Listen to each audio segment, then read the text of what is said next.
Minhas alunas, meus alunos, amigas e amigos da Insperiência, professor Gustavo Reis, chegando na área no seu sábado, 17h30, na verdade um pouquinho depois das 17h30, vou até tomar nota, muito importante, para o Instagram não me cortar de surpresa, tá? Que eu estou abrindo essa live às 17h36.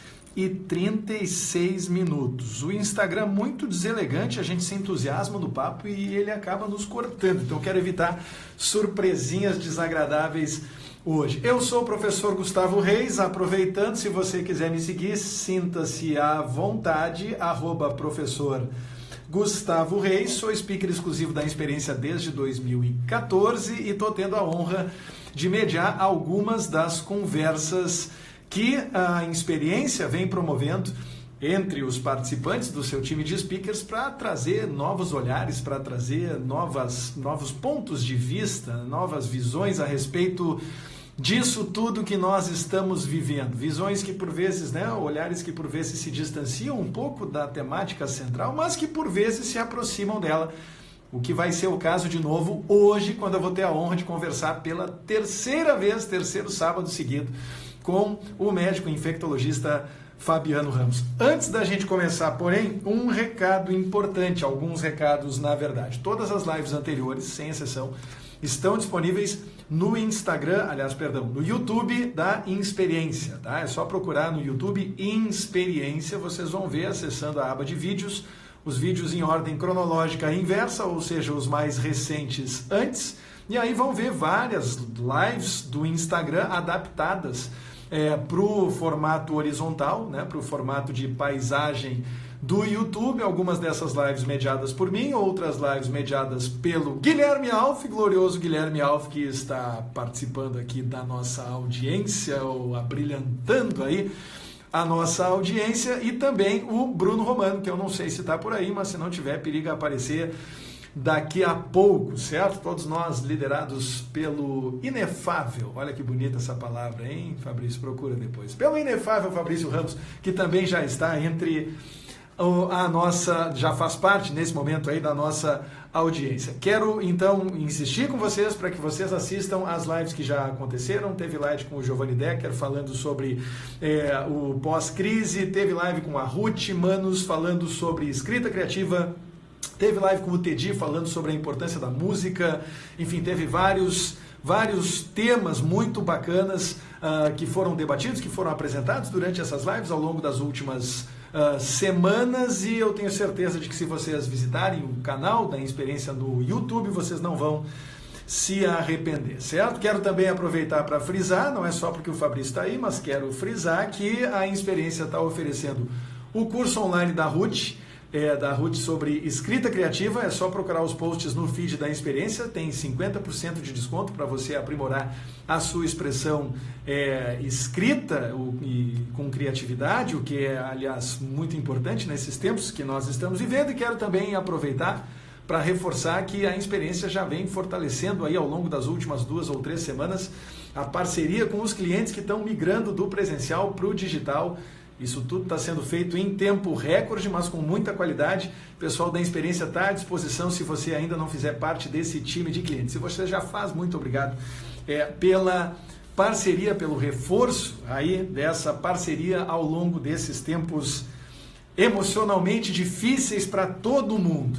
Muito bem, deixa eu ver se meu convidado já está disponível aqui, já está à disposição para eu adicionar e ter... conversar com ele. Está sendo uma espécie de conversa de atualização semanal para mim. Viu, Fabiano? Para mim está sendo uma conversa de atualização semanal, cara. É como um clipping da semana, direto de dentro do hospital, com o Fabiano Ramos. E aí, Gustavo, tudo bom? Tudo bom? Tudo tranquilo. Tudo na medida do possível. Vou sugerir que tu suba um pouquinho a tua câmera para poder ficar um pouquinho melhor enquadrado. Aí, isso. Porque nessa tela dividida a gente tem menos espaço. Não, agora tá excelente. Tá bom? Fabiano, o assunto, evidentemente, continua o mesmo, o assunto da moda, o assunto do momento. Eu quero, antes de mais nada, para quem não estava conosco nas últimas 2 lives, pedir a ti a gentileza de brevemente se apresentar. Sou médico infectologista, trabalho no Hospital Moinhos de Vento e no Hospital da PUC, basicamente.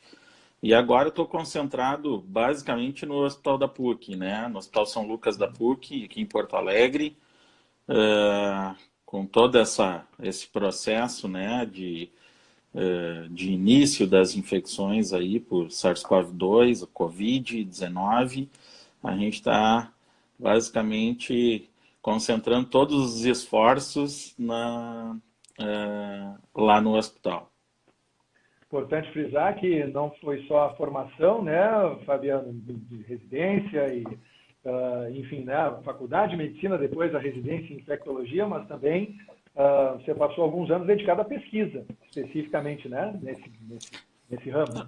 A gente a gente participa, a gente tem um grupo de pesquisas lá no centro de pesquisas mesmo do hospital, né?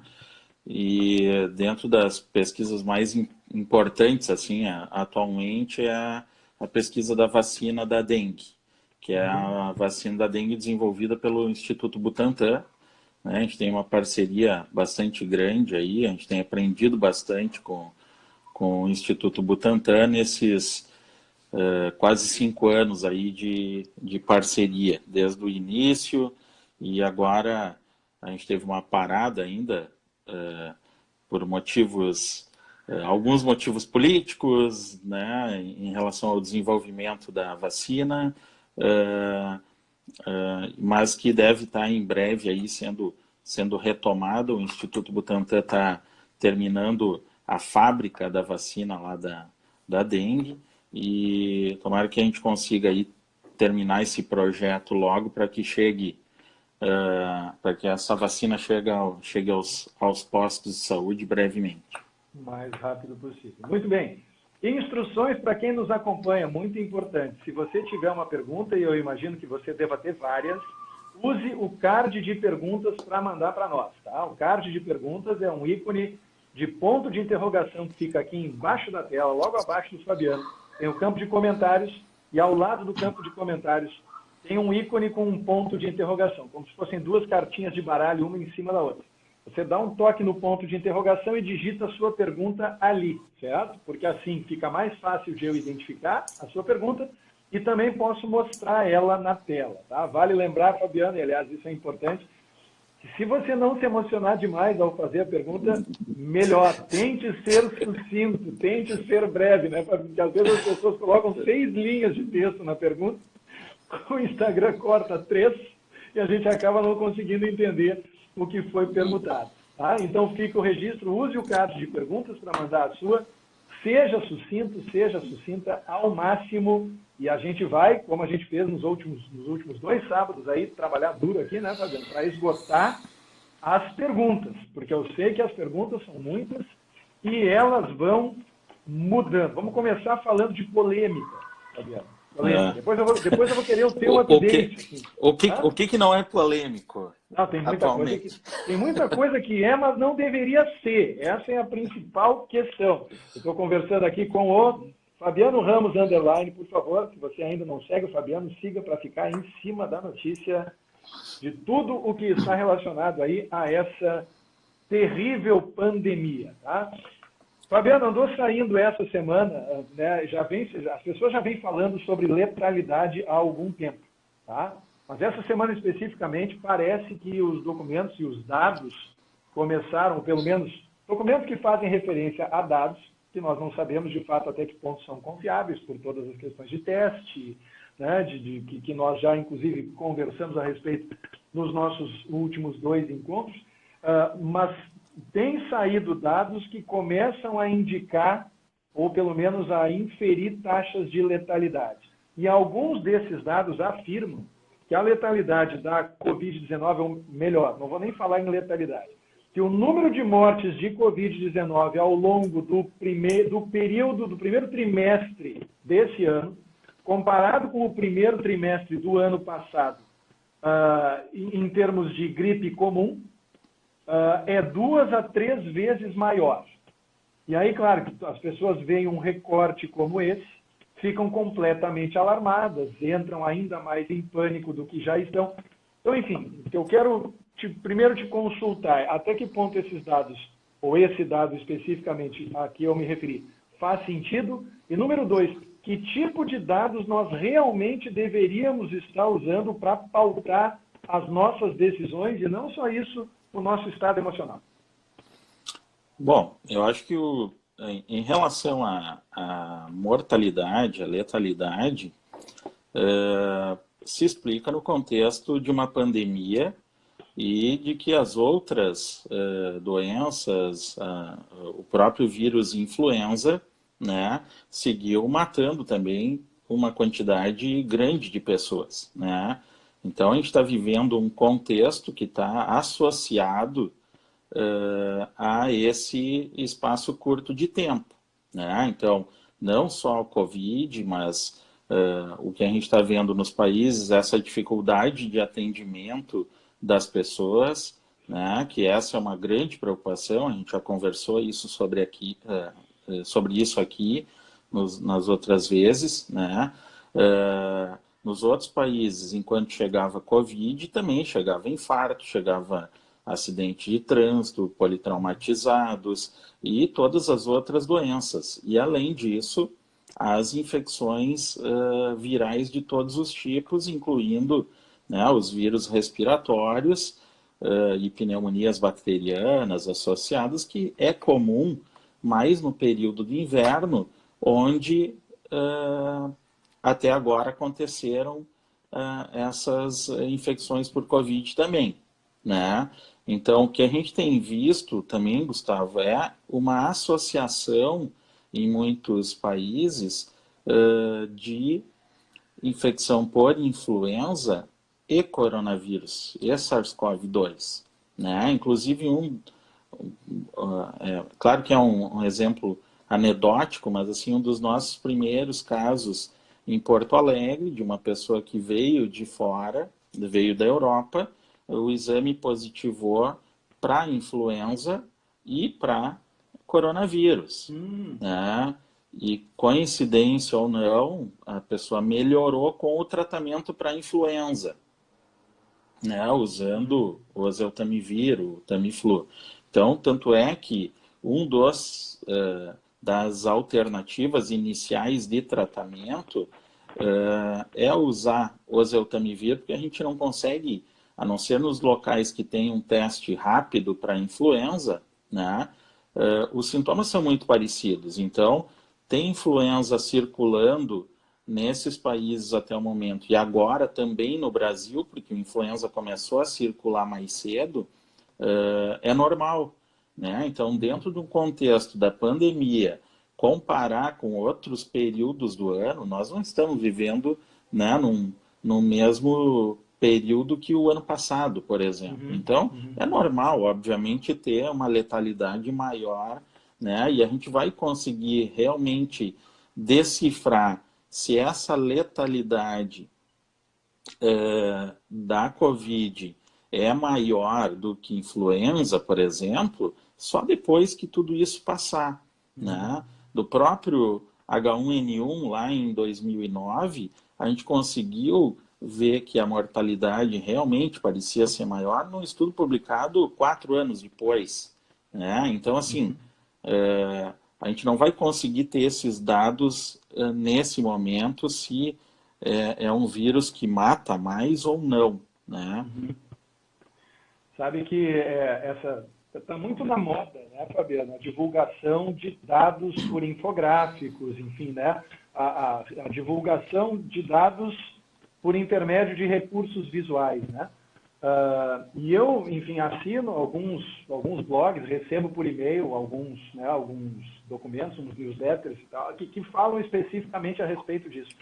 E essa semana especificamente eu recebi um newsletter com um artigo que versava exclusivamente sobre esse tema, sobre como os dados, eles não é sequer que eles estejam sendo manipulados, eles estão sendo apresentados de modo a revelar falsas verdades. Então, por exemplo, um gráfico mostrava o número de fatalidades por país.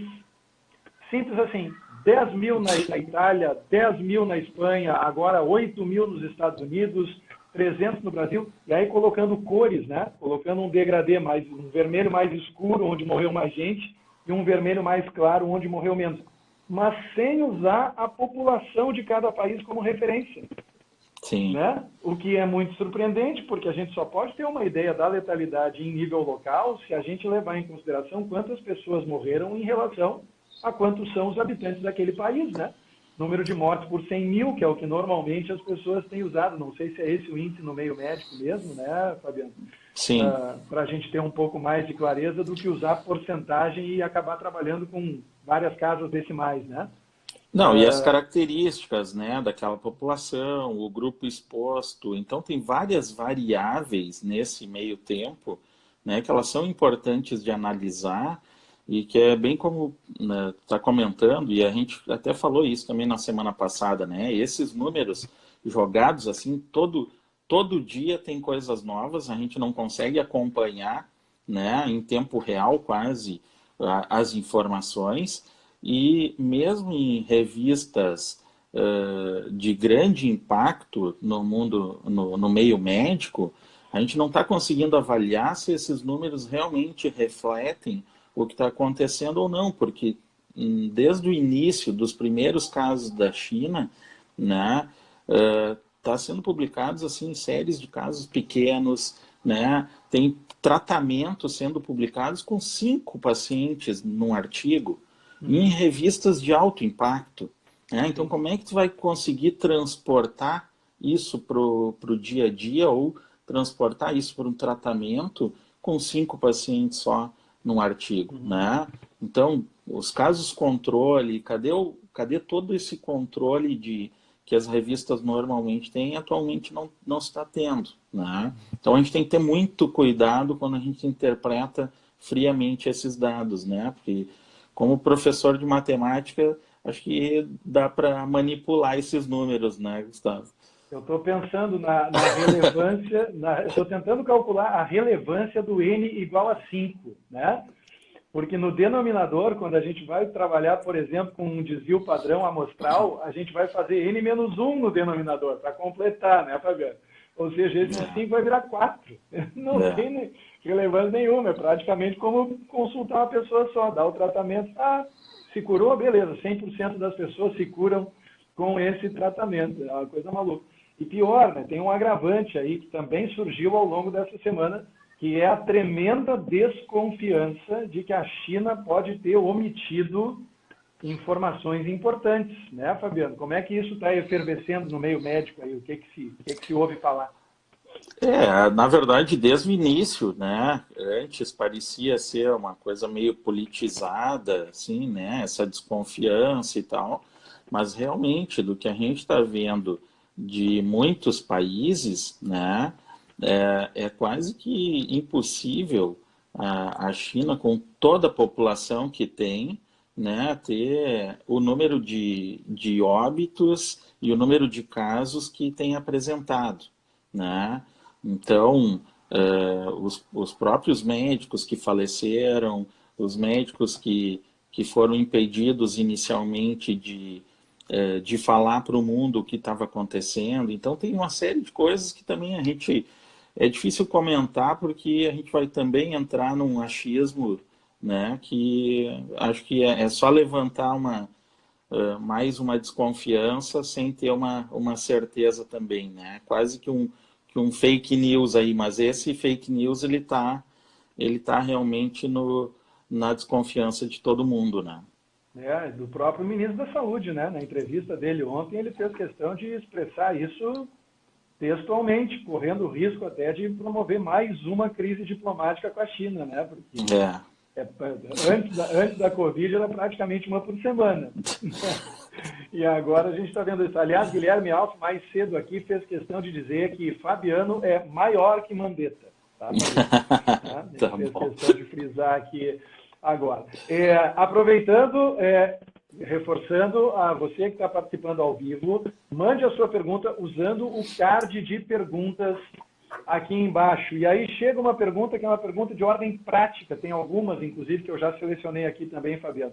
De ordem prática, à medida em que a quarentena se estende e as pessoas vão começando a ficar ansiosas, né? E enfim, ficam em dúvida se eventualmente coisas que parecem, enfim, inocentes até na sua proposta, não podem eventualmente acabar contribuindo aí para o problema de saúde pública que a gente está vivendo. Re-M Luz pergunta: preciso usar máscaras tipo cirúrgica e luvas para ir ao mercado? Essa questão das máscaras, essa semana também foi, né, o grande assunto, assim, né? Eu acho que o que tem que ficar claro para as pessoas é que a máscara, ela faz parte de todas as medidas que têm que ser adotadas. Ou seja, se a gente utiliza só a máscara, a gente não vai ter o efeito que a gente gostaria. Se a gente utiliza só a higiene de mãos e não se afasta das pessoas, né, não tem esse distanciamento social, a gente também não vai ter o efeito que a gente gostaria e o efeito desejado. Então, na verdade, é um combo, né? São várias medidas que devem ser adotadas ao mesmo tempo para que a gente consiga se proteger melhor. A máscara, ela na verdade, ela serve para as pessoas que estão doentes ou para as pessoas que podem estar com o vírus mesmo estando assintomáticas, para não dispersar as gotículas no ambiente e não dispersar as gotículas nas outras pessoas. Essa é a principal função da máscara. A gente tem uma ideia de que a máscara nos protege, né, sozinha. E como eu falei, ela faz parte do combo. Para quem utiliza a máscara, né, normalmente, sabe que é muito difícil a gente ficar com a máscara por muito tempo sem a gente manipular essa máscara. Então, o que a gente vê, né, muitas vezes na rua, no supermercado, na quinta-feira eu fui no supermercado comprar pão, fiquei meia hora na fila do supermercado só para pegar pão. Eu estou rindo porque eu estou pensando, o infectologista vai ao mercado, se mata, corta os pulsos quando chega em casa, meu Deus. E aí as pessoas estavam com o nariz para fora, todo mundo de máscara, né? Já só eu não estava de máscara, né? Mas aí as pessoas com o nariz para fora da máscara, né? As pessoas, alguns com a máscara protegendo o pescoço, né? Então, assim, a máscara, ela deve ser utilizada para, na maioria dos casos, para as pessoas que estão doentes, ou até mesmo aquelas que entraram em contato com alguém doente, que podem estar assintomáticas e podem estar transmitindo o vírus. E ela deve ser trocada a cada 2 horas ou quando ela fica úmida. E a gente tem que ter todos os cuidados ao manipular a máscara. Então, antes de colocar a máscara, usar o álcool gel, né? Ou então lavar as mãos, colocar a máscara, não manipular essa máscara até depois, onde antes usar de novo o álcool gel ou a lavagem com água e sabão, até que se retire essa máscara adequadamente. Porque se a máscara ficar incomodando, né, e a gente ficar manipulando, a gente vai estar contaminando igual, certo? E a luva, então, é totalmente dispensável, né? A luva, na verdade, ela serve para o atendimento das pessoas que têm infecção por coronavírus ou em outras situações, obviamente, para nos proteger, mas após esse atendimento, esse uso, essa luva ela deve ser descartada, imediatamente descartada. Tu tá me ouvindo, Gustavo? Trancou? Tô te ouvindo. Não, deu uma trancadinha, deu uma flutuada na qualidade da internet, mas deu para ouvir tudo, tá? A luva tem que ser trocada, a luva que vocês, né, profissionais da saúde, usam para realizar os atendimentos, elas são de uso individual, imagino eu, descartáveis, né? Exatamente. É que, na verdade, o que acontece? Em muitos locais, né, a gente vê as pessoas atendendo de luva. Então, assim, ela usa o teclado do computador, ela pega o teu cartão, ela coloca na maquininha e ela não troca essa luva, né? Então, na verdade, essa manipulação, ela deve ser feita sem luva, e a cada manipulação do teclado ou do dinheiro ou dos cartões, enfim, ela deve ter uma higienização em cada intervalo. Uhum. Não deve ser uma boa experiência para um infectologista ir ao mercado. Eu tô tentando processar isso. Não, e uma coisa, né, que é importante, assim, a gente está vivendo um momento que a gente realmente está com falta de insumos, né? Então, assim, a Curitiba, até eu estava vendo um colega falando esses dias, eles estão fazendo uma campanha para que as pessoas doem máscaras que têm em casa para os hospitais. Então, muitos locais do Brasil estão fazendo isso. Isso não é um problema de Porto Alegre, isso não é um problema só de Curitiba, é um problema do mundo todo, né? Eu acho que todo mundo viu essa semana, o Trump mandou vários aviões para a China, comprou tudo que tinha na China de insumos médicos, né?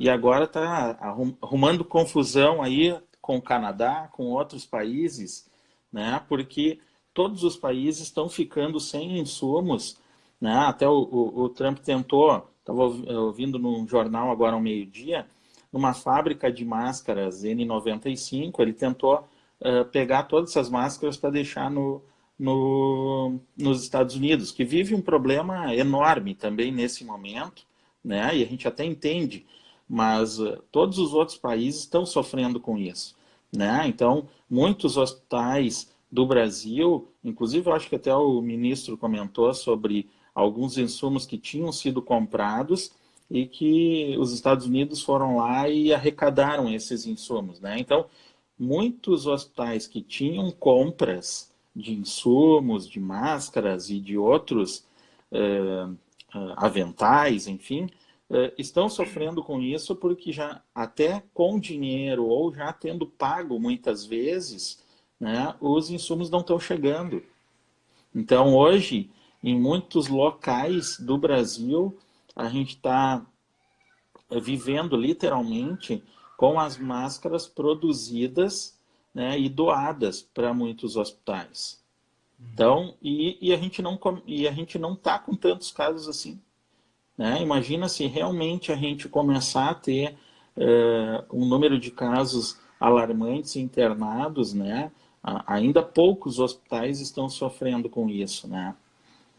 O nosso querido Guilherme Alf mais cedo fez uma pergunta que, na verdade, é uma pergunta que sugere uma consulta à tua bola de cristal, Fabiano, mas eu acho que tem a ver, inclusive, com essa última fala, tá? Na medida em que houve essa observação de que nós ainda não temos um número expressivo de casos e, portanto, imagino que na tua leitura a gente, evidentemente, ainda não tenha atingido o pico, né? O pico de contágio ou o pico de incidência, né? Ou de confirmação de pessoas infectadas. Então, a pergunta do Alf é a pergunta que consulta a bola de cristal. Até quando a quarentena pode durar? E a minha pergunta específica, continuamos trabalhando dentro daquele intervalo de maio, final de abril, mês de maio, para que esse pico possa eventualmente começar a revelar sinais de que foi alcançado? Eu acho que sim, né? Na verdade, uma coisa que preocupa bastante, né, Gustavo, é uma quarentena que não é bem uma quarentena, né? Porque a gente anda nas ruas e as pessoas estão nas ruas, né? As pessoas estão, claro, fizeram uma quarentena inicialmente, que a gente até pode discutir se foi um momento adequado inicial, né? Mas, e já está todo mundo cansado de ficar em casa mentalmente, né? Mas a gente ainda não chegou ao ponto esperado, né? E talvez a gente não controle tanto por esse contato que as pessoas realmente estão tendo, né? Nos condomínios, no próprio supermercado, né? Esse distanciamento, ele está acontecendo no Brasil, mas ele não está tão efetivo como a gente vê em outros locais, né? Pelo menos é o que a gente percebe aqui em Porto Alegre. Hoje, mais cedo, eu conversei com um grande amigo meu, Eliezer, que mora em Praga. Até eu acho que ele está na sala. O Eliezer, ele não tinha Instagram e hoje ele fez o Instagram para nos assistir, Que né? prestígio, um grande abraço, Eliezer. Que E momento. aí, eu estava tomando um café às 9 horas da manhã no hospital e o Eliezer estava tomando um café às 2 da tarde lá em Praga, Lá em né? Praga, que barato. Então, assim, a gente conversou e eles estão com um controle muito efetivo na República Tcheca, né? E até tem algumas reportagens e tal sobre até o uso da máscara lá, porque o governo orientou a saída para a rua com o uso de máscara. Mas quando a gente vê o pacote inteiro, né? Como eu falei, eles não saem, né? Eles estão literalmente confinados, assim. E eles começaram, se eu não me engano, ali pelo dia 15 de março. A previsão, até agora, a orientação é até dia 14 de abril. E ele já falou que já veio uma orientação que provavelmente isso vai até 11 de maio. Né? Então, assim, Essa orientação mais rígida mesmo deles. De exatamente. quarentena mais máscara nas poucas situações em que a pessoa vai para a rua. Exatamente. Só pode sair para ir no supermercado, né, em poucos momentos, farmácia, enfim. E eles estão testando muita gente, né? Que aí seria o nosso momento que a gente está começando a talvez ter a capacidade de testar as pessoas, né? A Caterine Isopo colocou ali, por aqui em Portugal também. A Caterine foi farmacêutica ali no hospital, a gente trabalhou junto, eles estão morando em Portugal, e é exatamente isso, né? Então, assim, agora eu acho que eu me perdi onde é que eu estava já, né? Mas não, estava falando das questões da República Tcheca, né? Especificamente dos pontos... Né? E, então, assim, existe o uso da máscara, mas existe também todo esse afastamento social que vai ter impactos, todo mundo sabe o impacto, principalmente econômico. O governo agora parece que está pensando, literalmente na última semana, né, começou a pensar aí algumas estratégias de minimizar isso, mas todos os países vão sofrer com isso, né? E a gente está vendo com os Estados Unidos, né? Mas a gente também tem alguns contatos, tem alguns colegas de faculdade que estão lá nos Estados Unidos, e assim, tá terrível, né? Tá muito ruim. A partir do momento que foi aberto para a economia, eles tiveram que fechar em menos de uma semana, né? Porque o pico realmente veio e eles estão com uma incapacidade de atender as pessoas muito grande, né? Eu tenho duas dúvidas, e uma delas vinculada. Vou começar por essa que eu acho que é vinculada também à questão americana, né, Fabiano? Especialmente Nova York, a gente sabe, uma cidade com uma densidade populacional tremenda, super verticalizada e que, de certa forma, é um laboratório, né, de contágio rápido, digamos assim, né, a julgar pelo que aconteceu e continua acontecendo por lá. Também foi divulgado ao longo da semana passada, dessa última semana, entre as nossas conversas, que começaram a acontecer, ou, enfim, talvez a manchete não tenha sido exatamente essa, talvez a manchete tenha sido que começou a aumentar a incidência de fatalidades fora do grupo de risco, o que deixou todo mundo alarmado, fatalidades com pacientes jovens, né, eventualmente até com bebê, ainda que o caso específico de bebê que eu lembro que eu vi tenha sido associado a uma comorbidade de nascença. Tá? Até que ponto isso é verdade? O vírus continua se comportando como, de certa forma, foi ventilado que ele se comportava no início, sendo mais letal para pessoas com 60 anos ou mais e com comorbidade, no caso de uma fatalidade, ou eventualmente já pode estar havendo alguma mutação que ameaça pessoas que estão fora, ameaça, claro, mais ainda pessoas que estão fora dessa faixa? Não, eu acho que é cedo ainda, né, Gustavo, para falar isso. Assim, o que a gente tem visto ainda é um comportamento dentro do que o mundo tá falando mesmo, né? Assim, acima de 60 anos, com comorbidades. Isso não quer dizer que a gente não possa estar vendo também pacientes mais jovens, pacientes sem comorbidades, pacientes atletas, né? Então, assim, a gente vê e isso vai acabar acontecendo, né? Dentro de uma população exposta, né? Que a gente tenha muita gente exposta, a gente vai ter poucos casos que vão ter esse quadro infeccioso. Agora, felizmente, a gente não tem visto. Eu estou falando assim da minha experiência também aqui em Porto Alegre, né? A gente tem ainda, né, um número maior de pessoas com comorbidades, sim, pessoas mais idosas dentro do esperado até o momento. Né? Boa. E a outra coisa, a gente estava falando sobre contágio, né? Sobre gotículas, né, Fabiano? Esse formato mais, imagino que seja o mais eficaz de contágio, digamos assim, não sei se é exatamente essa a palavra, ou que maximiza as chances de contágio, é a exposição direta a gotículas, a secreções, né? E aí, por isso, a preocupação com a pessoa que está tossindo, com a pessoa que está espirrando. Mas eu vou fazer uma pergunta que é por experiência de quem faz o supermercado. Quem faz o mercado sou eu também, tá? Nos últimos tempos. Né? Acabei de vir do mercado, inclusive cheguei aqui no estúdio às 5 horas para a gente fazer a live às 5h30. E no mercado eu percebo que as pessoas elas tentam, na medida do possível, manter distância umas em relação às outras. Nem sempre é possível, primeiro porque os corredores são estreitos, segundo porque muitas vezes a gente tem os próprios colaboradores das empresas que fornecem os produtos do supermercado, né? Colocando as caixas nos corredores. Você deve ter visto isso também na visita ao supermercado. Então, um corredor que acomodaria 3 pessoas, uma ao lado da outra, facilmente acaba virando um corredor de mão única, né? Em que as pessoas têm que se revezar para passar por aquele mesmo espaço. E aí a minha dúvida sobre o ponto de vista de potencial de infecção mesmo. Até que ponto as pessoas simplesmente respirando no mesmo espaço, elas podem contagiar umas às outras?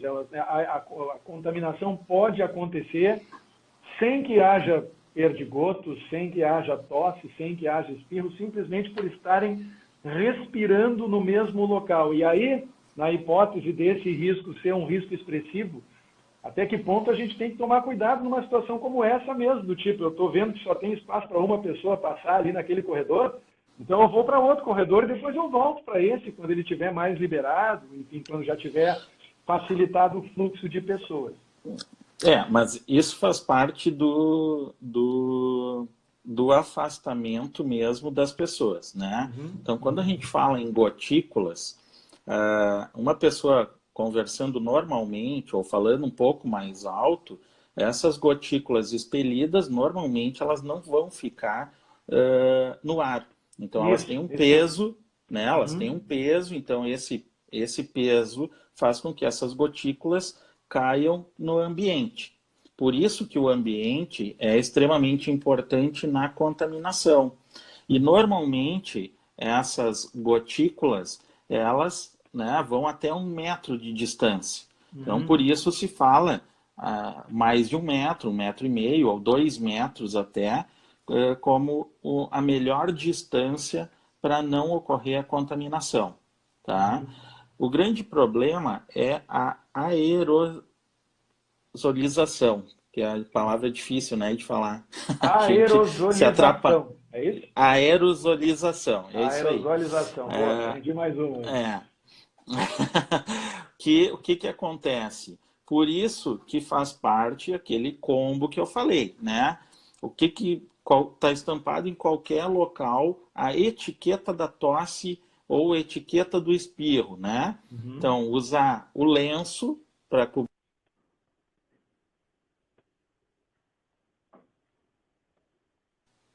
Agora, usar o lenço para cobrir. Usar o lenço para cobrir a boca. Tá entrando ligação do hospital aqui, por isso que... Eu imaginei. Então, usar o lenço, usar, né, o antebraço para tossir ou para espirrar. Isso faz com que menos partículas fiquem no ar. A gente sabe, pelos poucos aí trabalhos que tem, que essas partículas aerosolizadas, elas podem ficar em torno de 2 a 3 horas num ambiente que fica confinado. Né? Suspensão no ar. Isso. Então, por isso, né, também abrir os ambientes, deixar circular o ar é extremamente importante. Né? Isso faz parte, ou deve fazer parte da educação das pessoas, de não espirrar e jogar tudo no ar, né, para que as outras acabem respirando. Então, na verdade, a máscara é mais uma barreira, que ela não necessariamente pode ser máscara, ou pode ser qualquer pano, ou qualquer, né, própria camisa, enfim, para que se essa pessoa não consegue utilizar o antebraço no momento que vai espirrar, serve de anteparo para que essas partículas não se dispersem, né? A famosa barreira mecânica, né? Que é como eles se referem a isso nos últimos textos, aí, nos últimos documentos que têm sido publicados. Por isso que tem se falado muito na questão da máscara de pano, né? A máscara de pano, ela não protege nada das outras pessoas, né? Então, ela vai proteger, na verdade, quem está doente ou quem está assintomático, né, de ficar expelindo essas partículas no ambiente. É um favor que você faz para o próximo, né? Não necessariamente para si mesmo. Eu vi uma cena hoje que eu fiquei horrorizado. Eu estou te ouvindo falar agora e eu percebo que o fato de eu ter ficado horrorizado tinha todo o fundamento, Fabiano. Imagina, no corredor do arroz, eu lembro porque imediatamente após eu peguei 1 quilo de arroz e vazei, tá? 2 pessoas conversando animadamente, uma basicamente encostada em cada uma das laterais, em cada uma das gôndolas laterais. Não exatamente de frente, assim, meio que em diagonal, sabe? Dava para ver nitidamente que as pessoas estavam envolvidas em uma conversa muito animada, muito entusiasmada, mas ao mesmo tempo posicionadas de modo a ficarem distantes uma da outra, sabe? Só tem um problema. Eu estou conversando contigo agora e pensando, essa distância não dava 3 metros. Sabe? Não dava 1,5 metro de lá para cá e 1,5 metro de lá para cá, de modo que eu tivesse um espaço para passar entre elas, sem estar sendo alvejado por perdigotos e gotículas, bilateralmente, Fabiano. Pelo amor de Deus, cara. Etiqueta na conversa no supermercado. Você que nos assiste, pelo amor de Deus, você pode ser assintomático, você pode não estar contaminado com o vírus, mas não é o momento, né, Fabiano, de criar um corredor de gotículas, cara. Eu fiquei apavorado. Eu digo, eu vou ter mesmo. Cara, eu acho que eu cheguei até a hesitar, sabe? Além de máscara, óculos, vão ter que levar guarda-chuva agora no guarda. Pois é, cara, e não tinha nenhuma das 2 pessoas tinha máscara, tinha nada, nenhuma proteção. Estavam só encostados, conversando, uma pessoa com a outra, assim, animadamente. E eu cheguei por um momento a pensar assim, vou, não vou, sabe? Vou, não vou. Aí fui, né, cara? Tudo bem, vamos lá. Peguei meu arroz e saí correndo. Não, mas é impressionante. Mas eu acho que isso é muito importante, né, para as pessoas poderem entender, né, Fabiano? Que ninguém que se movimenta está imune. Não existe nenhuma possibilidade da gente se proteger 100%, né, cara? Na situação que nós estamos vivendo, hoje. Entrou uma pergunta aqui, faço questão de valorizar, como sempre, do nosso decano. Nosso querido decano, na verdade, mandou 2 perguntas, tá, Fabiano? A primeira delas, Edi Correia, na nossa audiência. Ainda estamos sem capacidade de testes em larga escala? Qual é o update dos testes laboratoriais, moleculares e rápidos, Fabiano? Bom, a gente tem várias boas perspectivas, assim, né? Tem vários laboratórios do estado, aqui no Rio Grande do Sul, né? Falando especificamente do Rio Grande do Sul, que estão se preparando para começar a fazer esses testes, tá? Então, testes de PCR, que são testes, então, para diagnóstico de pacientes doentes, né? Então, tem vários locais que vão começar a fazer, tanto os laboratórios privados, laboratórios das universidades, né? A URGS vai ter uma capacidade aparentemente grande aí de testes diagnósticos, além do LACEN. Nós na PUC estamos nos preparando também, na verdade já estamos preparados, estamos esperando insumos, né, para começar a fazer dentro dessa próxima semana. A gente acredita que a gente deva começar no máximo em 10 dias.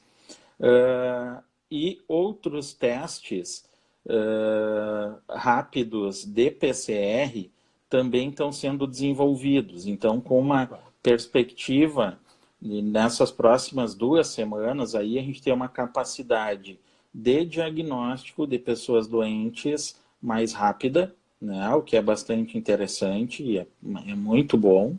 Isso para tudo, né, Gustavo? Porque assim, o diagnóstico, além do tratamento rápido da pessoa e do tratamento mais adequado para as pessoas que não estão doentes por Covid, né, a gente pode também tirar de isolamento, a gente pode tratar melhor essas pessoas no sentido de buscar a origem, a causa dos sintomas mais rápido e com um menor gasto de insumos, que hoje também é fundamental. Então, ter o diagnóstico rápido serve para isso dentro do hospital e, obviamente, para as pessoas que não precisam internar, que também é tão importante o quanto, é ficar em isolamento com um diagnóstico mais adequado, poder sair do isolamento também com um diagnóstico mais adequado, porque o PCR ele também serve para tirar a pessoa do isolamento.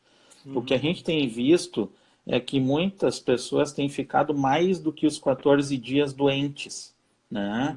Então, esse período de isolamento da pessoa doente, que a gente acredita que 14 dias seria só o ideal, isso está se mostrando que não. As pessoas precisam ficar por um tempo maior em isolamento. E hoje a gente estende o tempo, mas sem uma garantia de exame que possa ser liberado. E os testes rápidos, né, que são os testes de anticorpos, que estão chegando também, muitos locais já receberam, outros estão recebendo agora no início da semana, que são testes ainda que a gente tem que conhecer um pouquinho melhor, entender como eles funcionam um pouco melhor, porque sendo pesquisa de anticorpos, esses anticorpos eles vão estar presentes no sangue, normalmente depois de 7 dias de doença. Né? Mas a gente está vendo que alguns testes eles podem começar a positivar depois de 10 ou mais dias. Mesmo então, quando a gente pessoa tem já que... está sintomática, Fabiano, pode estar Sim. sintomático e negativar falso. Sim, pode ser um falso... Não é que seja um falso negativo, mas a pessoa ainda não produziu anticorpos para que o teste dê positivo. Ah, claro. Né? O teste está fazendo tem... o seu trabalho. Mas, ao mesmo tempo, a pessoa está contaminada e potencialmente contaminando outros. Né? Isso. E a gente, claro, a gente quer testes rápidos, mas nem sempre a nossa capacidade imunológica também vai de encontro com o que o teste oferece. Né? A gente fala numa baixa sensibilidade desses testes, mas é que a gente quer testes que nos deem diagnóstico em até 14 dias. Né? Talvez esses testes vão ser importantes depois de 3, às vezes, ou 4 semanas. Né? Então, isso a gente vai ter que entender um pouquinho melhor. São várias marcas de testes chegando ao mercado. Elas se comportam diferente, né? Não é o mesmo teste. Né? Então, não imaginem que cada marca que a gente tem, ela vai se comportar da mesma forma. Então, a gente tem que testar, a gente tem que validar esses testes para entender como utilizá-los. Né?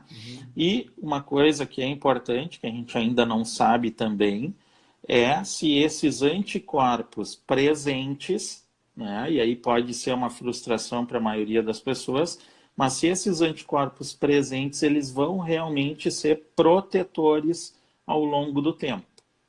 Então, a gente, porque a gente quer testar todo mundo, dando positivo, a gente quer que essa pessoa volte ao trabalho, né? Esses testes de pesquisa de anticorpos, eles vão funcionar basicamente para a gente ver qual é a nossa força de trabalho que pode voltar para a linha de frente, independente do trabalho que essa pessoa tenha. Então, esses anticorpos, eles podem estar presentes às vezes, mas a gente não sabe se eles realmente serão protetores e por quanto tempo eles vão ser protetores. Isso é uma dúvida que a gente tem e deve ser colocado aí nas estratégias de retorno ao trabalho futuramente com o final ou até para estabelecer uma estratégia de final da quarentena, que foi a pergunta que eu não respondi do Alf, né? E uma coisa que eu estava falando, que foi até o que eu esqueci de dizer lá de Praga, né, que o Eliezer me falou, que agora eles estão testando as pessoas em casa. Então, eles estão indo na casa para testar as pessoas. Então, além do confinamento, além das outras medidas de proteção, os testes estão começando a fazer parte também da vida das pessoas, né? E provavelmente quem testar positivo, quem estiver teoricamente protegido, vai ir voltando aos poucos para o trabalho, que é a estratégia que todo mundo tem pensado nesse momento. Muito bom. Mas com relação especificamente, então, à pergunta do Tedi, é uma boa notícia, né? Houve um movimento é uma ótima positivo, notícia. Houve um movimento positivo nesse sentido. Aliás, na minha live, eu estou falando aqui com o Dr. Fabiano Ramos, siga @Fabiano Ramos _, tome nota, não tome nota mental, tome nota para seguir. Eu sou o professor Gustavo Reis, se você me der a honra da sua companhia, vai ser espetacular. Na última quinta-feira, Fabiano, eu fiz uma live, eu faço lives diárias já há bastante tempo, tá? Foi a live de número 63, a live da quinta-feira. E eu falei justamente sobre um site que eu faço questão de aproveitar para divulgar aqui, que se chama Good News Coronavírus. Assim mesmo, inglês e português misturado. Good News Coronavírus. Você pode procurar esse site no Google, tenho certeza de que vai encontrar, tá? E é um site em que algumas pessoas decidiram fazer uma curadoria cuidadosa de notícias boas. Tá? Não é um clipping, eles não simplesmente pegam os textos e republicam no site. O site é basicamente um conjunto de cards e cada card leva para o site original onde a notícia foi publicada.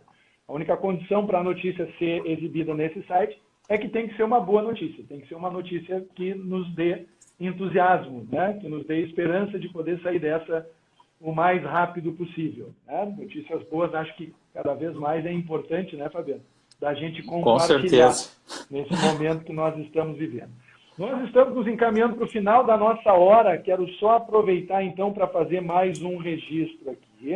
Cislene Gomes, dizendo: oi, doutor Fabiano, gostaria de saber o que tu acha da situação da abertura das escolas.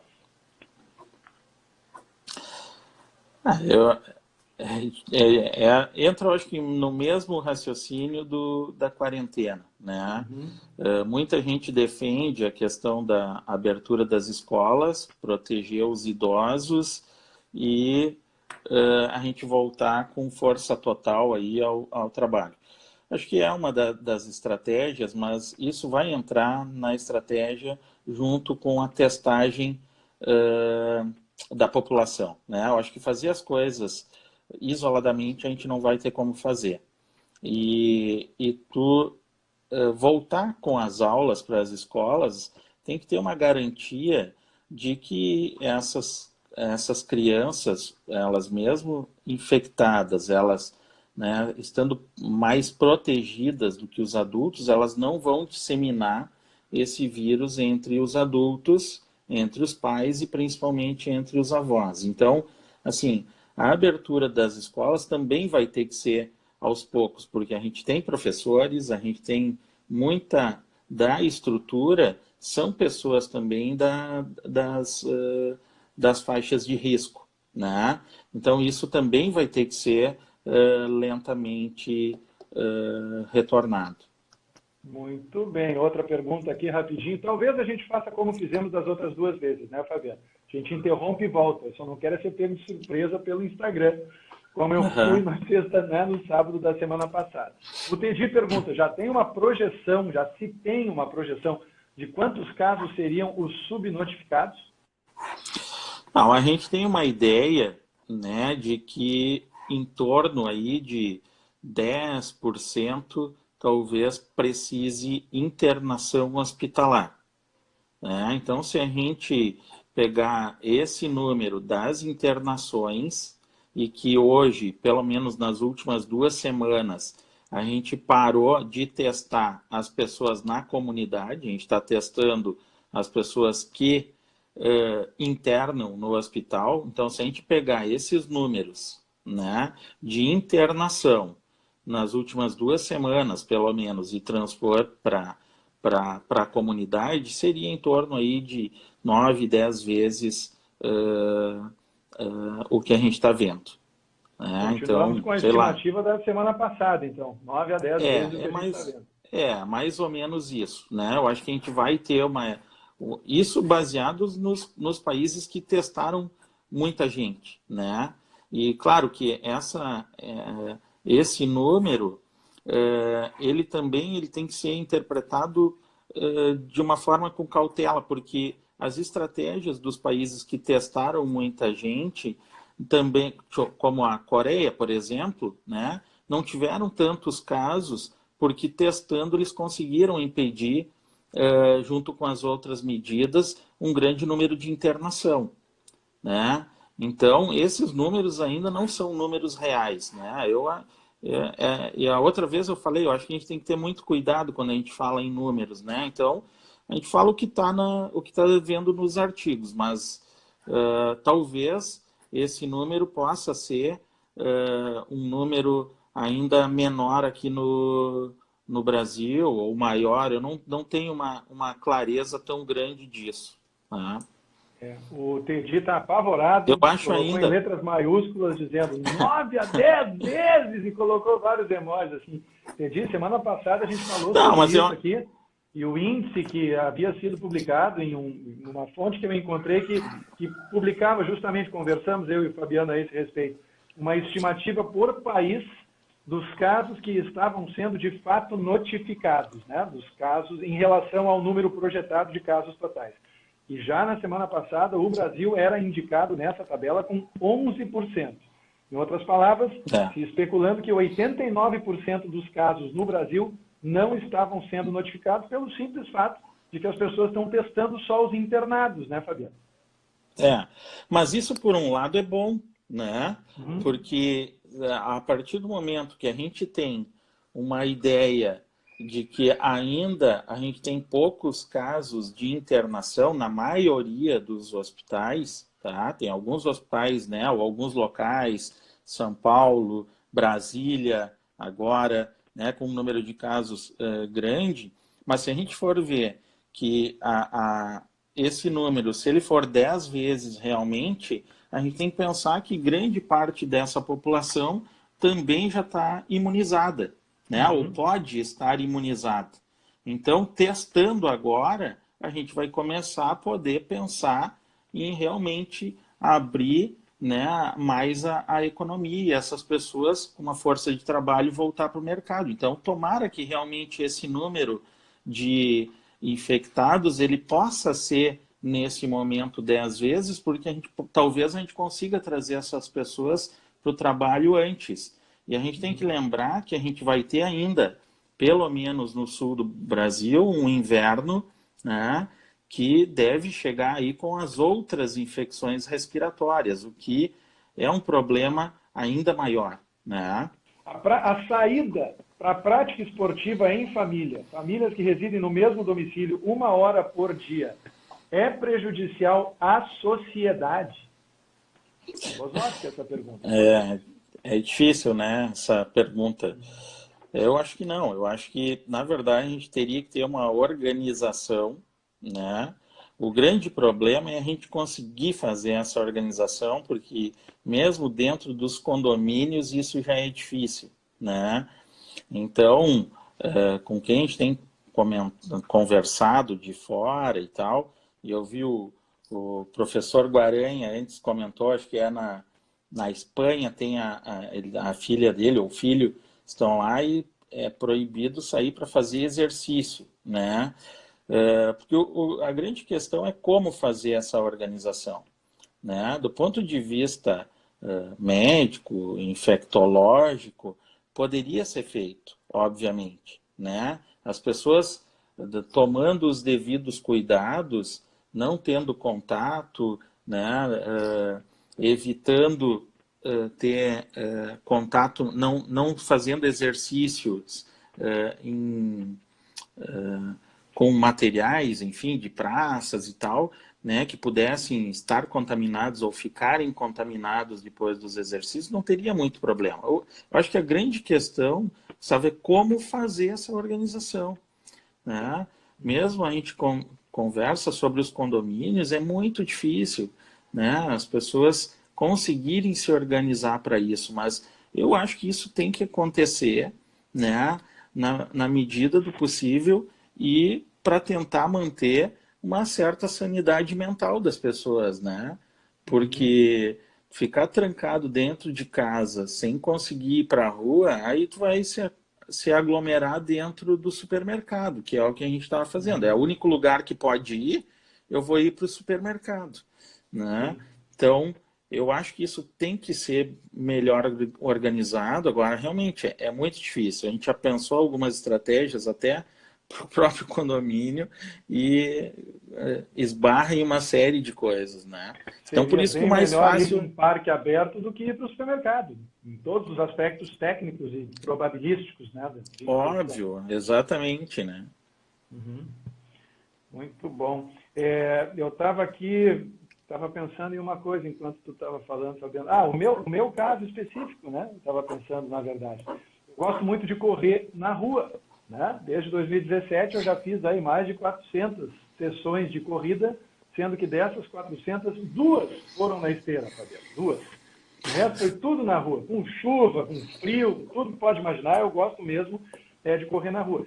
E tenho evitado, ao longo das últimas quase 2 semanas, eu não saí mais para correr. Por 2 motivos, tá? Te confesso, 2 motivos. O primeiro motivo é o do exemplo, né? Porque às vezes a gente vê as pessoas na rua, de certa forma, fazendo passeios que a gente vê que são passeios de entretenimento, né? E quando a gente vê, nós mesmos estamos, né, julgando ou condenando aquelas pessoas, porque a gente está, é claro, impactado por tudo que se diz, mesmo sem ter convicção ou clareza com relação à ameaça ou ao risco que aquele comportamento representa, né? E o segundo motivo é por causa do policiamento. O policiamento é muito grande. Eu tenho um exemplo para compartilhar contigo que eu vi ontem, tá? Da Renata Ceribelli. Renata Ceribelli é apresentadora da Globo, certo? Uhum. Renata Ceribelli postou no Instagram uma foto na janela, olhando para o horizonte, gotículas de chuva na janela, pingos de chuva na janela. Uma foto bucólica, sabe? Dizendo assim, estou aqui em quarentena e tudo mais. E os paparazzis, que são rápidos, poucas horas depois, flagraram Renata Ceribelli caminhando em um parque no Rio de Janeiro. Adivinha o que aconteceu? Né? O Tribunal Islâmico Instantâneo da internet já condenou, já bateu, já destruiu ela, dizendo está postando uma coisa, mas está fazendo outra, porque não tem responsabilidade. Então, até por isso, eu acho importante que a gente preste esse serviço, né? Para que as pessoas possam ter mais clareza com relação ao que, de fato, representa uma ameaça e ao que, de fato, representa, na verdade, um ato solidário que corresponda a um bom exemplo. Exatamente, né? Eu acho que o exemplo faz parte de tudo, né? Nesse momento, assim. E eu vi uma boa no WhatsApp, eu recebi, né? Dizendo também, eu não vou para a rua porque eu tenho medo que gritem, vai para casa, velho. Então, muita gente não tem ido para a rua por causa disso. Esse sou eu. Grupo de risco, sai daí, cabeça branca, vai pra casa, né? Olha só, tem uma dúvida específica, eu imagino que haja pessoas que trabalham em hospital, mas que não necessariamente estão na área assistencial, né, Fabiano? E a Rê também mandou uma pergunta interessante. Ela diz, trabalhando em hospital, mas não em área assistencial, na radiologia, por exemplo, quais são as medidas preventivas? Seriam elas ainda maiores do que as medidas preventivas que todos nós estamos Não, tomando? as medidas preventivas de todas as áreas são as mesmas, né?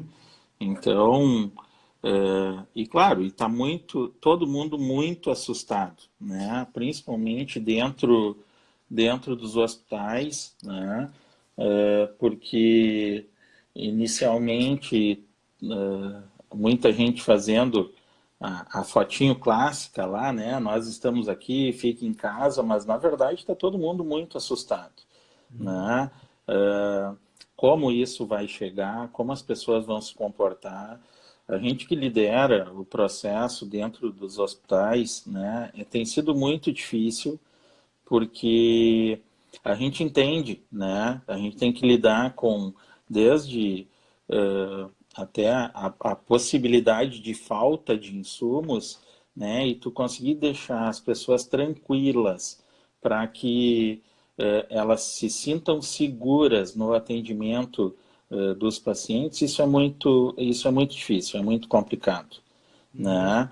Então, essa sensação de insegurança a gente vê no número de pessoas pedindo demissão, no número de pessoas, né, que ficam doentes e pegam, e algumas que necessitam mesmo atestados médicos, outras que não necessitam e que acabam por serem afastadas, né, muito por insegurança desse momento, né? Então, realmente não é uma dificuldade nossa, como eu falei já em outras situações, né? É de todos os lugares, né? Então, ter a confiança em quem está liderando esse processo, né? E no meu caso, ou né, no caso de quem lidera dentro dos hospitais, isso é bastante complicado, né? Tu tem que tentar passar uma tranquilidade, né, que tem que ter, obviamente, mas conseguir entender cada pessoa, às vezes, é fundamental, né, e os seus medos, isso tem sido talvez a principal dificuldade dentro das instituições, né? A gente tem um apoio grande da área da psiquiatria, né, da psicologia, para estar atendendo essas pessoas, para estar nos apoiando nesse momento, né? Mas é um momento de crise, é um momento que ninguém passou por isso ainda, né? Comentei na semana passada que, né, tem muita gente dizendo que eu fiz tal coisa lá em 2009. Cara, 2009 foi diferente, 2009 com influenza foi diferente, né? As pessoas têm que entender isso, né? Então, não é à toa que os países estão se fechando, não é à toa que os Estados Unidos se fechou, é porque realmente a estrutura não está preparada no mundo todo e tem que ser repensado a partir de agora, né? Eu vi a live com o Giovanni Decker esses dias, muita coisa, os países e o Brasil tem que se repensar. Será que a gente precisa ficar, né, na mão da China, por exemplo, né? Como é que a gente vai se preparar para futuras situações parecidas com isso? Então, assim, é um momento que, que deve ser de aprendizado para todo mundo, né? E essa questão né, a gente entrou pela pergunta da Renata ali em relação aos equipamentos, proteção, isso é muito mais, né, uma sensação de segurança e confiança que todo mundo tem que ter nas medidas que estão sendo feitas, e não é tão simples assim, né? Até porque se vale a regra, né, Fabiano, de que a pessoa que tem sintomas não deve necessariamente procurar um hospital ou visitar um hospital, porque existe a chance dela não estar infectada pelo coronavírus e se infectar numa visita à emergência, né? Então, nada mais justo do que todo mundo que trabalha no hospital, né? Me parece lógico que tem que tomar os mesmos cuidados, né? Os mesmos Com cuidados certeza. que quem está na linha de frente assistencial, né? O que está acontecendo é, obviamente, um medo muito grande, né, de qualquer atendimento das pessoas, e aí a gente também tem que entender até pelo lado do afastamento social e da própria quarentena, né? Uhum. Hoje, a gente não teria como atender todo mundo ou toda a demanda, já mesmo não tendo casos de coronavírus em um grande número, né? Porque essa sensação de insegurança, ela é muito difícil de ser controlada em todos os pacientes, né? Em todos os profissionais, né? Tu teria que atender todo mundo com a segurança, né? Ou com os equipamentos que hoje a gente está atendendo as pessoas suspeitas de coronavírus. Isso é muito difícil, não ia ter como ter esse atendimento em lugar nenhum do mundo, né? E outra, né, com todo esse alarde em torno do coronavírus, a gente já começa a pensar em outros memes bizarros, né? A família esperando o médico dar notícia, o médico chega e diz assim, foi só um infarto, não foi coronavírus. E todo mundo, ai, graças a Deus que não foi coronavírus. Mas é uma loucura, né, o que a gente vive mesmo, que as pessoas continuam infartando, continuam tendo AVC, né, continuam tendo trauma, porque afinal de contas continuam se deslocando, acidente de trânsito, né, Fabiano? O resto todo continuam tendo apendicite, né, cara? Eu tive em novembro agora, escapei por pouco de não visitar o Mãe de Deus, né? Enquanto é uma coisa doida mesmo, né? Mas, A preocupação é essa, né, Gustavo? Como comentei sim. antes, é a gente conseguir atender adequadamente as outras demandas, né? Uhum. E tá todo mundo, né? Pô, será que é coronavírus? Não é? Tem muita coisa realmente até da própria infecção por coronavírus que a gente desconhece, né? Então, que a gente está aprendendo nesse momento. Então, né, o próprio infarto, como tu citaste, né? Uma das alterações que pode serem causadas pelo vírus é a alteração do músculo cardíaco, né? E Uhum. ter exames alterados como realmente se fosse um infarto. Sim. Então, esse atendimento, ele tem sido mais difícil nas últimas semanas, né? E eu li sobre um agravante interessante, eu não tinha pensado nisso, Fabiano, especialmente para hospitais particulares, né? O impacto que a redução ou até mesmo a eliminação temporária dos procedimentos eletivos acaba tendo nessas instituições, né? Justamente por estar todo mundo em polvorosa e pelos leitos, enfim, pelas unidades de terapia intensiva estarem sendo ocupadas cada vez mais pelos pacientes de coronavírus, né? São coisas em que as É, pessoas a gente, normalmente não pensam, né? a gente tem tentado manter, né, desde as consultas, os atendimentos, as cirurgias, os exames, mesmo que eletivos, para pessoas que não podem esperar, né? Então, Uhum. um exemplo, as pessoas com câncer, que têm que fazer exames ou cirurgias, isso tem sido mantido, né? Ou tem Uhum. tentado manter, tá? Mas, realmente, a gente anda pelos hospitais e nesse momento, também a parte econômica para os hospitais é bastante preocupante, Uhum. né?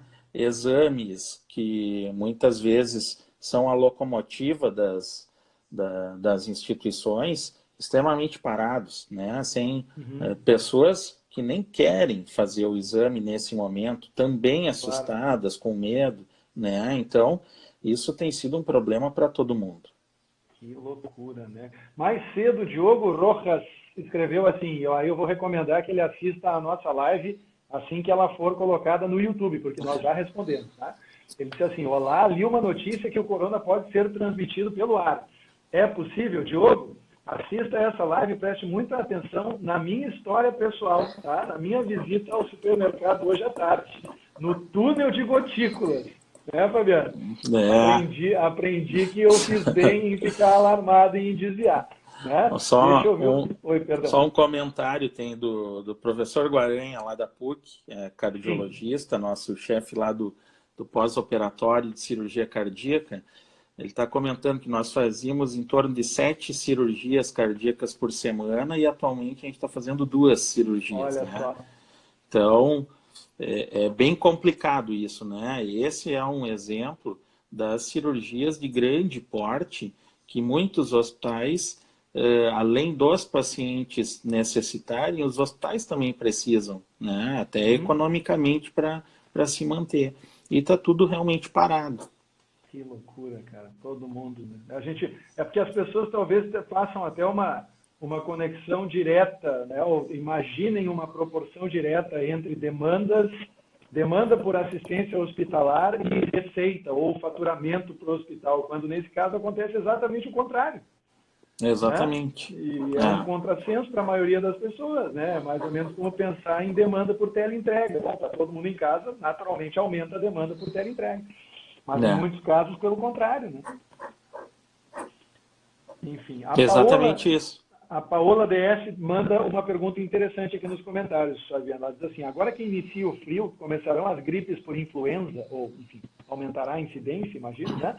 Teremos testes suficientes para todos diferenciarem influenza de Covid-19? É uma pergunta interessante. Por isso, assim, o fundamental é a questão da vacina, né? Quem puder fazer a vacina tem que fazer a vacina para a influenza, a vacina da gripe. E os testes, eles devem fazer parte do diagnóstico diferencial de Covid, né? Então, a maioria das instituições estão preparadas também para fazer o teste para influenza, mas eu não me lembro se eu comentei na semana passada, a gente tinha comprado uma carga, ou se foi essa semana, agora é tanta coisa que não me lembro, mas a gente tinha comprado uma carga de testes para influenza que foi nos avisado que foi roubada. Né? Então, assim, a gente não sabe se foi roubada, se foi vendida por um preço maior, né? Então, mas isso também tem acontecido, né?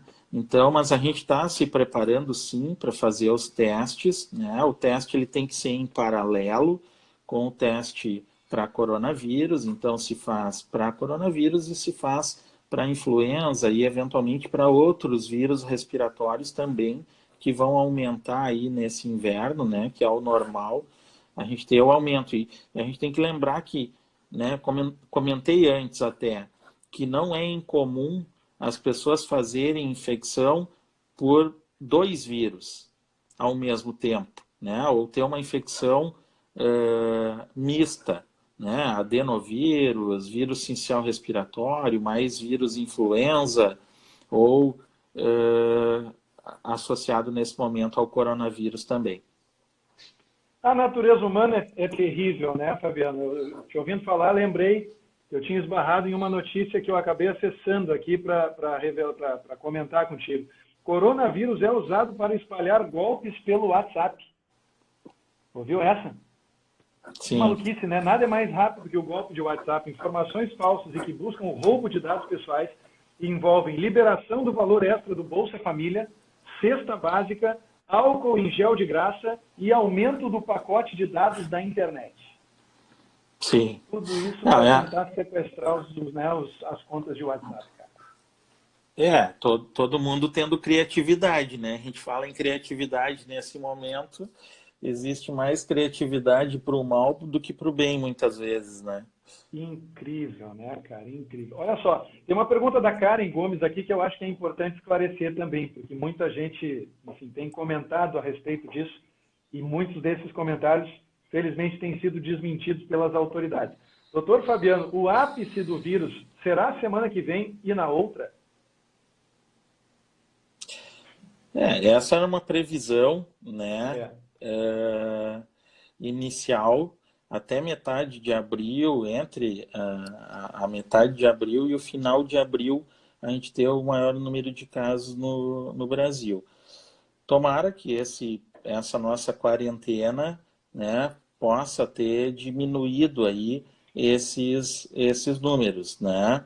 E que depois a gente consiga planejar aí como é que vai ser o futuro, né?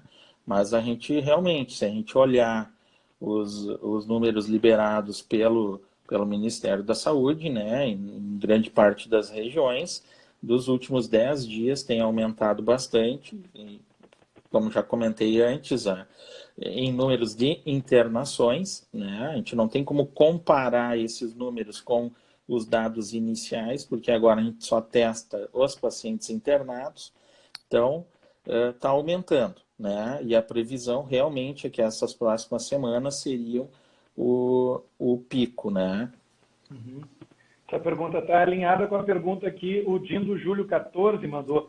Tem alguma projeção de quanto tempo durará o pico? Por que eu falei isso com essa abordagem, Fabiano? Porque recentemente nós já vimos várias ações, e muitas vezes essas ações envolvendo celebridades, pessoas que têm muito alcance, portanto, nas redes sociais, incentivando as pessoas, na primeira ação que eu vi, a ficarem, à época, os próximos 4 dias em casa. E agora nós estamos vendo variações em que estão sugerindo que as pessoas fiquem em casa e tipo, não saiam completamente até o dia 15. E sempre com o mesmo argumento, que estamos vivendo o momento do pico de contágio. Coisa que, na verdade, né, a gente sabe que nós não podemos afirmar, pelo simples fato de que patógeno novo, tudo é novo, né? E a gente não vinha testando, né? Então era um momento, essa semana, né, para quem viu algumas declarações do Ministério, eles estão imaginando que o primeiro caso tenha sido lá no final de janeiro e não no final de fevereiro.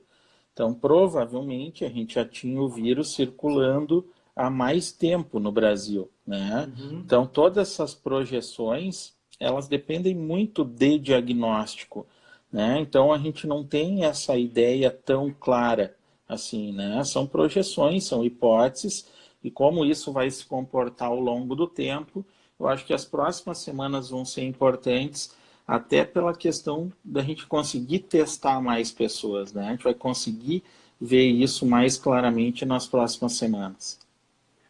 Fabiano, o Instagram tinha que abrir uma exceção para nós, as nossas lives tinham que ter 1h30. Estamos nos encaminhando para 1h30 de live.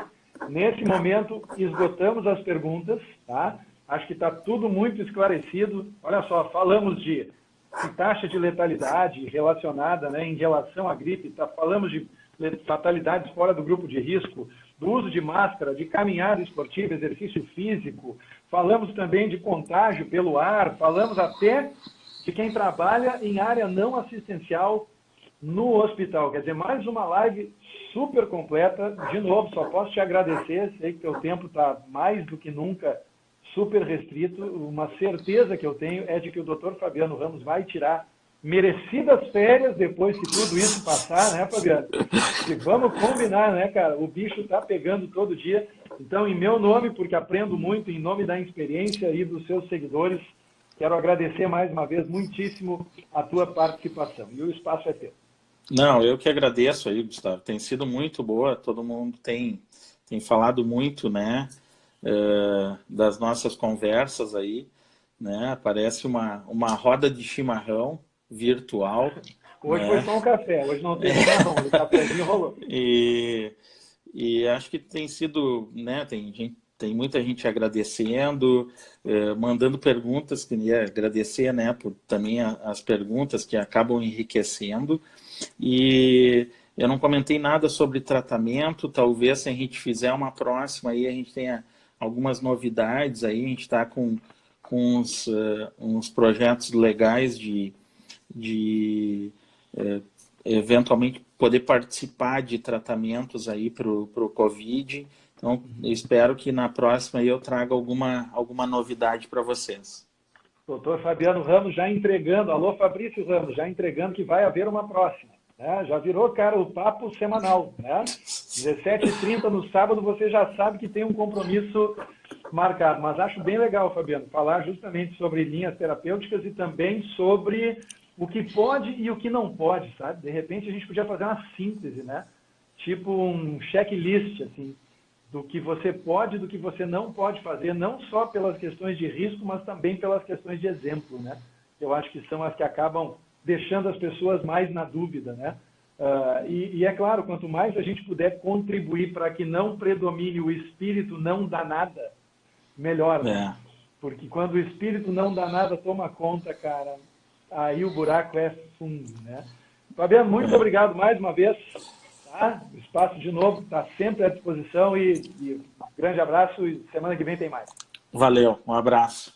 Um abração. Esse foi o médico infectologista Fabiano Ramos. Se você não segue o Fabiano ainda, faça isso agora mesmo, @Fabiano Ramos _, tá certo? E se você quiser me dar a honra do seu prestígio, o meu Instagram é @professor Gustavo Reis. Tudo junto, tenho feito lives diárias, nem sempre entrevistas, mas tenho feito lives diárias sobre a temática relacionada ao coronavírus. Só para vocês terem uma ideia, ontem, por exemplo, eu falei sobre propostas relacionadas à educação. Tem muitos alunos, por exemplo, se movimentando agora e reivindicando a aprovação automática nas cadeiras em que estavam matriculados nas universidades e faculdades presenciais. Não sei o que vocês acham disso, discuti isso ontem, fica o convite para vocês que quiserem se informar a esse respeito. Anteontem, eu não lembro agora de cabeça, ou lembro, eu comentei até com o Fabiano o que eu tinha falado. Anteontem eu falei sobre o Good News Coronavírus, sobre o site que reúne só boas notícias. Tudo isso está disponível no meu canal no YouTube, mas a primeira forma de se conectar comigo está aqui, @professor Gustavo Reis. Tá bom? Em nome da experiência e em meu nome, muito obrigado pelo prestígio, pela parceria, pela companhia. Como o Fabiano já fez questão de dizer, semana que vem tem mais, e aproveito também para já deixar todo mundo convidado para as 2 próximas lives dessa semana que já estão marcadas. Segunda-feira, Marquinhos Malaquias vai estar comigo. Eu estou muito, muito entusiasmado por essa live. Marquinhos é um sujeito único, singular, tá? É assim que eu vou definir o Marquinhos. Assista a live, 18 horas, segunda-feira, você não vai se arrepender. E na terça-feira, dia 7, César Souza falando sobre liderança em tempos de crise, também comigo. Estamos trabalhando, estamos trazendo a você conteúdo de valor, conteúdo de qualidade, aqui no Instagram da Inexperiência. Muito honrado pela ocasião, pela oportunidade. Um grande abraço para todo mundo, um excelente final de semana. E não esqueçam, lavem bem as mãos e fiquem em casa, tá bom? Beijão, até a próxima.